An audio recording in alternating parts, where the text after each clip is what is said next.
Corinthians, mas foi um resultado absolutamente normal. Eu já achava um resultado normal antes do jogo.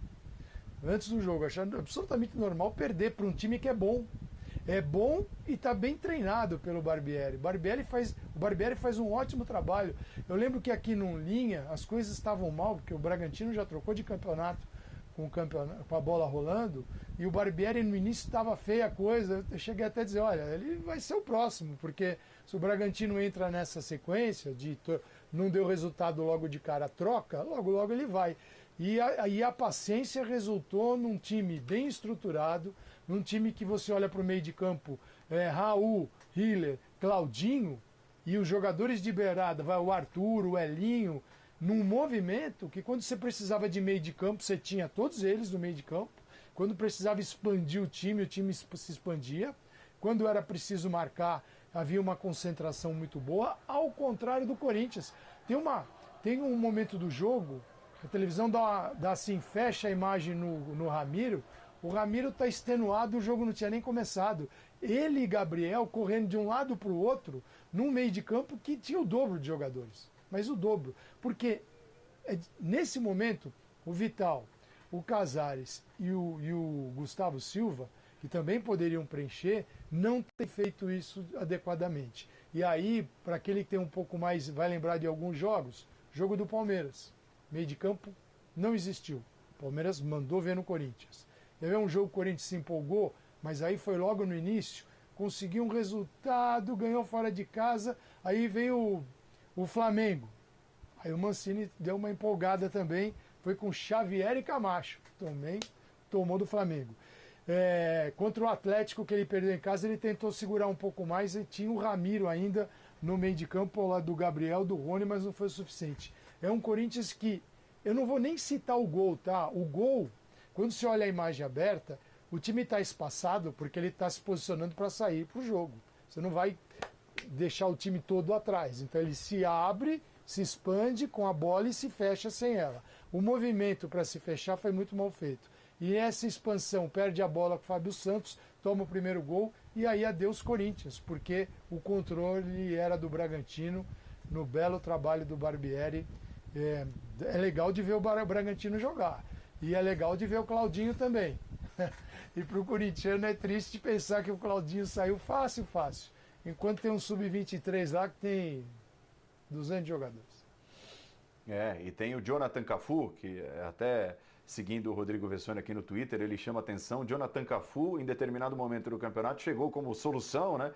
O Corinthians vai ter um jogador de ponta com outra qualidade e tudo mais. São 9 jogos em sequência sem ser relacionado. Mais uma vez ficou de fora até mesmo do banco de reservas. Só aproveitando o gancho do Calçade, que citou essas contratações meio esquisitas do Corinthians. Celso, e o Mancini nessa história? Mancini perdeu a chance hoje de fazer o simples. Se o Corinthians não for parar na Libertadores no ano que vem, faz sentido a manutenção do trabalho do Mancini, acreditar no Mancini para o ano de 2021? Eu acho que o saldo ainda é positivo, Paulo. O saldo ainda é bem positivo. Especificamente no jogo de hoje, ele já não teria muito a fazer. Mas o pouco que ele fez não era o que a voz da razão pedia naquele momento, né? Porque ele volta para o segundo tempo, ele trocou os 2 jogadores de lado. Ele tira o Mosquito, que era quem estava fazendo alguma cócega na defesa do Bragantino, e tira o Vital, entra com o Otero e o Léo Natel. Perde o pouco de cócega que o Mosquito estava fazendo e não ganha absolutamente nada. A questão do Ramiro no meio-campo, hoje muito criticado, embora os 2 únicos lances de gol do Corinthians tenham saído dos pés do Ramiro, em 2 chutes que ele deu de longe, né? O Ramiro ficou até 34 do segundo tempo em campo. Eu acho que foi muito. Comparando com o que eu vi ontem, Flamengo, né? Eu acho que o Ramiro hoje foi o Vitinho do Corinthians. Então, o Mancini não tem tanto assim a fazer, mas eu acho que ele andou dando uma complicada. Aquele ataque de mobilidade no fim ali, quando ele abre mão do jogo, sabe? É muita teoria para pouca prática. Na prática você não vê resultado disso, até porque também alguns desses jogadores entraram com tão poucos minutos, numa partida tão francamente dominada pelo adversário, que você ficar contando com soluções mágicas é muito pouco. É muito pouco. Eu não concordei com algumas substituições e principalmente com o tempo dessas substituições. Acho que ele teria conseguido alguma coisa a mais ali com a entrada do Cantilho, já que os laterais não estavam jogando, que o Cantilho alimentasse. Eu jamais tiraria o Caçares para colocar o Luan. Acho que não se ganha absolutamente nada com isso, ao contrário, se perde. A saída do Mosquito também, acho que o pouco que o Corinthians fustigava acabou ali. O Otero vem agora de um período de Covid, talvez a entrada dele no Vital, combinada com alguma outra coisa que mudasse a cara do jogo àquela altura, surtisse mais efeito. Mas são críticas muito pontuais de uma noite pontual com todas as ressalvas que a gente fez. No todo, o trabalho do Mancini ainda é um trabalho consistente. O que eu acho que condiciona a permanência do Mancini é um plano de trabalho que toque mais fundo em algumas questões que o Calçade resvalou. Né? Eu gosto muito da ideia do Danilo, que é um ídolo do Corinthians, mas não para vir treinar esse sub-23 inútil. Né? É um sub-23 inútil. Então, o Corinthians não pode mais acabar um ano com 90, 100 jogadores e grande parte desses jogadores, esse ano até menos, mas na temporada passada o Corinthians tinha participação na folha salarial de 8 dos 19 concorrentes do Campeonato Brasileiro. Que diabo de política é essa? Né?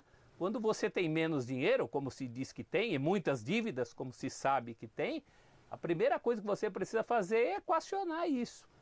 Então fica aí um voto de confiança para a nova diretoria, que nem é tão nova assim, mas tem tido alguns acertos, e eu espero que comece a colocar a mão nessa cumbuca. Porque tudo que a gente vê num jogo pontual contra o Bragantino, ou seja, contra qualquer outro adversário, é resultado de uma droga que já vem malhada antes de nascer, como diria o Cazuza, né? Eu acho que está na hora, não só do Corinthians, está aí o exemplo do Cruzeiro, tem muitos clubes brasileiros nessa situação, mas está na hora do Corinthians botar o dedo nessa ferida, sabe? Tocar nesse ponto. Professor.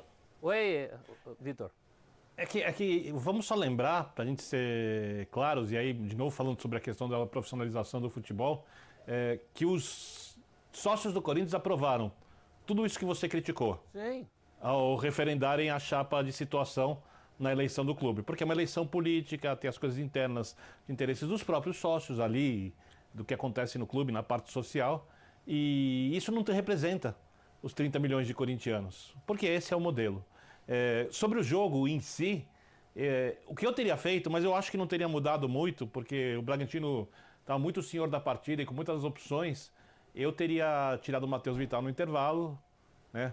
Eu concordo com você, colocou o Caçamba do Cantilho, abriu o Ramiro pelo lado, e se você não consegue sair jogando, levar a bola à frente como é necessário, usar um pouquinho a bola longa para o Jô, porque o Corinthians tem usado muito pouco isso, que é uma jogada que o centroavante, mesmo sem a condição física ideal, pode fazer, porque de costas ele sabe proteger a bola, permite aproximação, com Casares ali perto, poderia acontecer alguma coisa aí, se o Casares não funciona, depois você pensaria numa outra solução. Mas eu não acho que isso mudaria o resultado da partida. Aliás, mudaria o resultado não impediria o Bragantino de ganhar, nem que mudasse o resultado, porque a diferença de futebol coletivo foi muito grande. E aí, você vê o Bragantino com muito mais movimentação, como chama a atenção o Calçade quando é necessário que o time abra para expandir a equipe e alargar a defesa do adversário faz, quando é necessário se fechar também conseguir. A movimentação no Bragantino é muito mais bem executada. No Corinthians você sabe que o Mosquito joga de um lado, o Matheus Vital joga de outro, que eles podem cair por dentro, mas dificilmente você vai ver dois do mesmo lado, trocando com a cobertura no outro setor. Ela tem um limite. E eu não posso criticar o Mancini porque o tempo que ele tem no clube não é suficiente para ele desenvolver a equipe como necessário. E, não sei se conseguiria também se tivesse o tempo. E respondendo a pergunta do Paulo Andrade, eu não tenho nenhum problema com troca de técnico, desde que você troque para a temporada seguinte para um treinador melhor. Que você tenha certeza absoluta que tem muito mais capacidade de fazer o trabalho que esse time precisa. Se essa for a ideia, esse treinador com certeza não trabalha no Brasil. Birner, a grande missão dele, a missão para a qual ele foi contratado, ele já conseguiu. Exato. E era salvar o Corinthians. Então o que vier é lucro, porque o rendimento do Corinthians foi pífio, foi horroroso esse ano. Horroroso com qualquer um. E é duro dizer isso, porque o Thiago Nunes teve uma campanha brilhante, provando isso no Clube Atlético Paranaense, com títulos, e não conseguiu no Corinthians fazer o time jogar. Infelizmente ele não conseguiu. Aí vem o Coelho. O Corinthians deixa o Coelho lá, até o Mancini pegou o time na pior situação de todas, que era já com o Brasileirão em andamento e pancada atrás de pancada. Então, assim, o trabalho dele, ele precisa ser, a gente tem que reconhecer. Isso é uma coisa. A outra é o jogo de hoje, aliado a alguns movimentos contra equipes que não, acabam dominando o meio de campo, e o Corinthians... É brincadeira ver o que... Você abre a imagem, o Gabriel e Ramiro, coitado, era assim, saindo de posição o tempo todo, correndo para trás, quer dizer, totalmente... E nem estou falando desse lance, que esse lance é uma bola perdida, aí está todo mundo preparado para sair. Você pega o time aberto mesmo. É por isso que as equipes sobem, encaixam, e o Bragantino estava bem encaixadinho, né, evitando o Corinthians de sair jogando para recuperar a bola. Então isso é fruto de um time que sabia o que queria fazer e conhecia os caminhos. E aí o Claudinho, fazendo o gol dele, um dos grandes jogadores do Campeonato Brasileiro, que pode pintar na Europa na temporada que vem. Gia, mais uma vez é necessário que falemos do Jô, porque a avaliação do centroavante atual do Corinthians, ela vai mudando.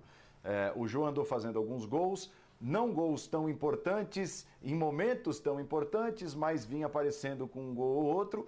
Hoje, outra vez, o Corinthians precisava de um centroavante com maior participação, até pelo jogo com pouca intensidade que vinha fazendo, e o Jô não conseguiu ser este jogador. O Corinthians começa o ano de 2020 com 3 centroavantes, né? Bozelli, Wagner Love e Jô. Imaginava-se até uma briga por posição, um deles deslocado mais para o lado do campo, e vai terminando a temporada apenas com o Jô. Quando não é o Jô, de uma outra forma o Mancini tem que armar o ataque do Corinthians com jogadores de maior mobilidade. É necessário que o Corinthians pense num novo centroavante titular para o novo ano? Então, Paulo, eu não sei se precisa pensar num centroavante titular. Agora, uma questão é indiscutível. Mesmo no momento em que a gente elogiou, e repito, acho que os elogios feitos até agora, eles não podem ser desfeitos num jogo apenas, porque senão é aquela história, a gente fica mudando tudo a cada semana. Mas mesmo no momento que a gente elogiou a melhora de rendimento dos jogadores mais renomados do Corinthians, aqueles que não estavam entregando nada e que a gente sabia que tinham capacidade para entregar, aquele que menos melhorou foi o Jô. Ele melhorou em relação àquele momento com o Thiago, aquele momento com o Coelho, melhorou, né? Mas a melhora dele foi inferior à melhora que teve, por exemplo, o Fagner, né? A melhora que teve o Casares até em relação ao que vinha jogando no começo, o próprio Gil, acho que o Cássio, que foi um jogador muito criticado num determinado momento, que até se cogitou a troca de goleiro, de todos os caras grandes, né, os caras mais cascudos ali que melhoraram, o Jô foi o que menos melhorou. A questão de manter ou não o Jô, porque aí, beleza, vamos pegar esse Jô que melhorou. Está longe de ser o Jô que o torcedor corintiano viu lá atrás, está longe de ser o melhor Jô, mas que também está longe de ser um dos piores centroavantes do futebol brasileiro. Aí essa sua resposta, eu acho que ela tem que se dar pelo o que o Corinthians tem condição de fazer, o que o Corinthians tem condição de contratar. Eu não acho que ter o Jô no time titular seja, ainda que ele não esteja bem e não seja mais aquele, e talvez nunca mais volte a ser aquele, eu acho que a pergunta é, o Corinthians tem condição de trazer alguém melhor?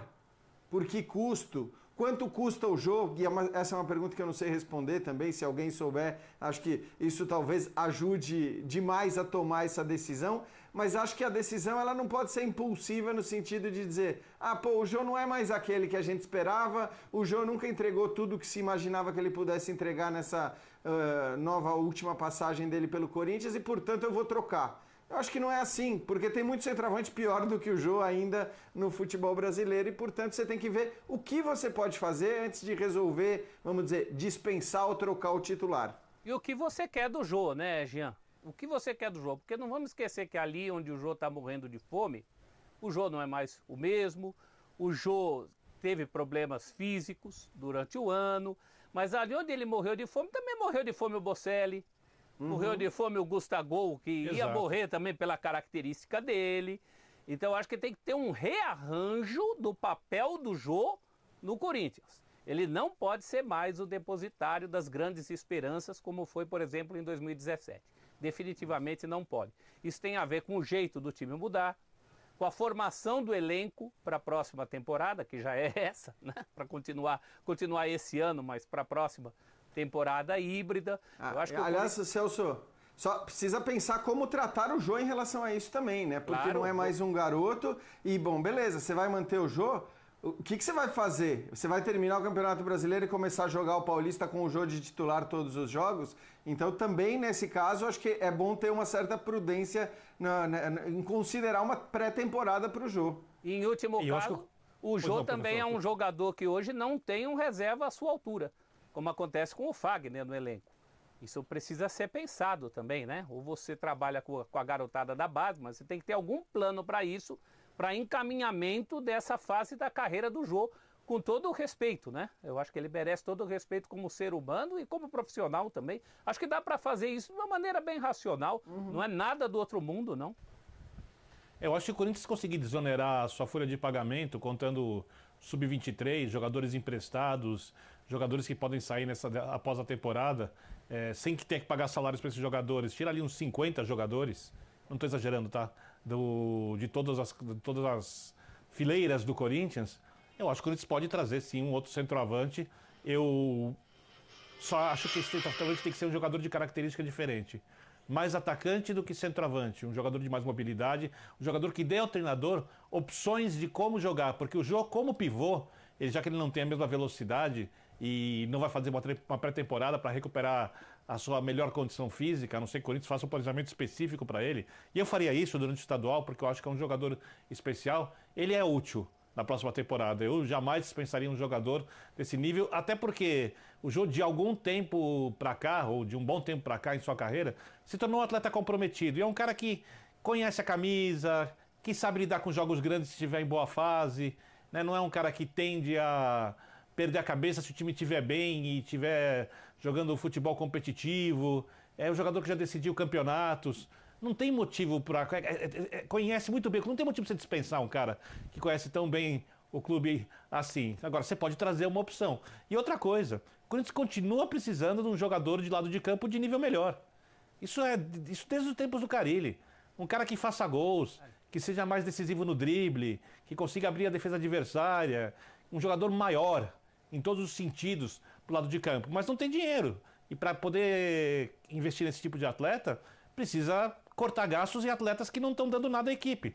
O beabá do profissionalismo, que é exatamente o que falta na direção do Corinthians.